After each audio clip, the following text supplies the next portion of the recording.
Good morning class 8। आज आप अपने संस्कृत पीरियड के अंतर्गत पढ़ेंगे कारक और विभक्ति। बच्चों, कारक आपने अपनी पिछली क्लासेस में पढ़े हैं, उनके चिन्ह भी आपको याद होंगे, और यदि नहीं याद हैं तो आज आप फिर से एक बार पढ़ लें और इन्हें याद करना बहुत ज़रूरी है, इन्हें याद भी कर लें। संस्कृत में आपने विभक्तियाँ भी पढ़ी हैं, शब्द रूपों में विभक्तियाँ आती हैं, प्रथमा, द्वितीया, तृतीया आदि।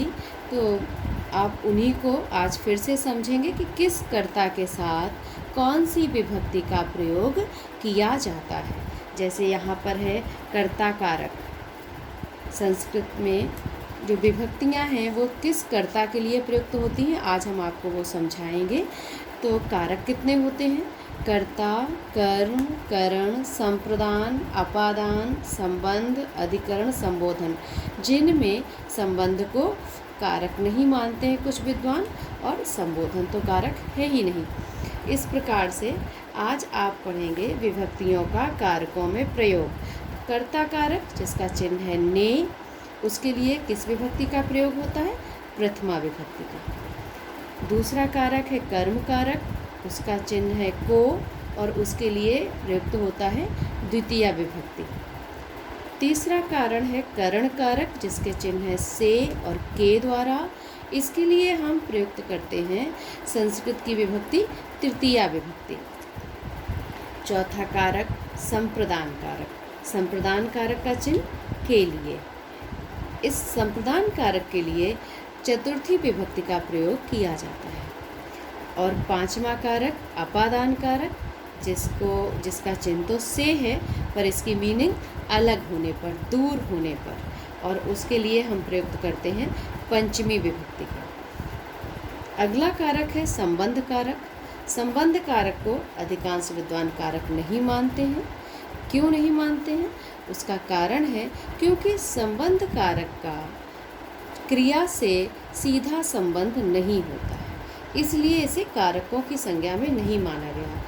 और परंतु इसके चिन्ह का, की, के, रा, री, रे, नानी, ने आदि, और इसके लिए हम षष्ठी विभक्ति का प्रयोग करते हैं। सातवां कारक अधिकरण कारक, जिसके चिन्ह में, पर और ऊपर, और इसके लिए आप सप्तमी विभक्ति का प्रयोग करेंगे। अगला है संबोधन। संबोधन के चिन्ह है हे, अरे, ओ, किसी को पुकारने के लिए, संबोधित करने के लिए, और इसमें हम प्रथमा विभक्ति का ही प्रयोग करते हैं। इस प्रकार आपने जाना कि किस कारक के साथ किस विभक्ति का प्रयोग होता है और उन कारकों के चिन्ह क्या हैं। और इसी प्रकार ये पूरी तालिका बना करके इसी तरह आप अपनी संस्कृत की सिंगल लाइन नोटबुक हिंदी की तरह बनाएंगे, और उसमें ये सब आप लिख देंगे इतना। तो आज आपने देखा बेटा, जिस प्रकार हिंदी में कर्ता, कर्म, करण आदि कारकों का संबंध दिखाने के लिए ने, को, से आदि चिन्ह संज्ञा, सर्वनाम आदि में जोड़े जाते हैं, उसी प्रकार संस्कृत में इन संबंधों को प्रकट करने के लिए विभक्तियों के रूप रखे जाते हैं। संस्कृत में आप अलग से चिन्ह नहीं लगेंगे, उनके रूप ही निश्चित हैं, वही रखे जाते हैं। संस्कृत में अलग से कोई चिन्ह नहीं लगाए जाते। जैसे हिंदी में है बालक ने, जैसे हिंदी में आया बालक ने, यहाँ हमने कर्ता कारक का चिन्ह ने लगाया, परंतु इसे हम अगर संस्कृत में लिखेंगे, बालक ने की संस्कृत बनाएंगे, तो हो जाएगा बालकः।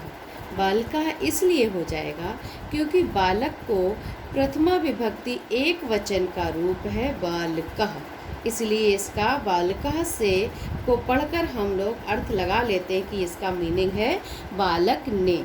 और हिंदी में है बालक को, यहाँ पर को पर सर्ग को चिन्ह दिखा रहा है, किस विभक्ति के को दिखा रहा है?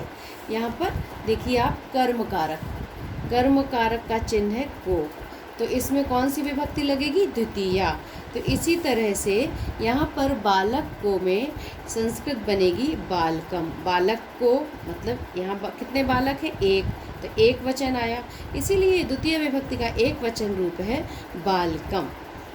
इसी और आगे आप देखिए कि करण कारक है बालक से यहाँ पर करण कारक है, तो यहाँ पर बालक से, तो इसकी संस्कृत बनी है बालकेन। तृतीय विभक्ति एक वचन बालकेन। बालकेन को पढ़ करके हम लोग अर्थ समझ जाते कि इसकी मीनिंग है बालक से। बालकम को पढ़ करके जान जाएंगे बालक को, और बालकः को पढ़ करके बालक ने। इस प्रकार शब्द के अनेक रूप बनते हैं, जिन्हें क्या कहा जाता है? शब्द रूप, जिन्हें शब्द रूप कहते हैं। तो आज आपने समझा शब्द रूप क्या होते हैं। हमारे हिंदी के प्रसर्गों के लिए अलग अलग जो चिन्ह हैं, इन्हीं सबको एक साथ लिखने के लिए संस्कृत में शब्द रूपों की और विभक्तियों की रचना हुई है यहाँ पर अलग से। तो आगे की आप क्लास में पढ़ेंगे शब्द रूप कैसे बनते हैं, किन चिन्हों को लगाने से शब्द रूप बनते हैं। आज आप इतना ही याद करें और अपनी कॉपी में इस पूरी तालिका को स्पष्ट रूप से लिखें। सारे कारक, उनके चिन्ह और फिर विभक्तियों को लिख करके इन्हें याद करेंगे, और ये बहुत अच्छी तरह से आपको याद करना है। ठीक है, बस आज के लिए इतना ही। अगली क्लास में हम आपको समझाएंगे शब्द रूप बनाने के नियम क्या है। ओके, इसे आप लिख कर के याद कर लें। Thank you.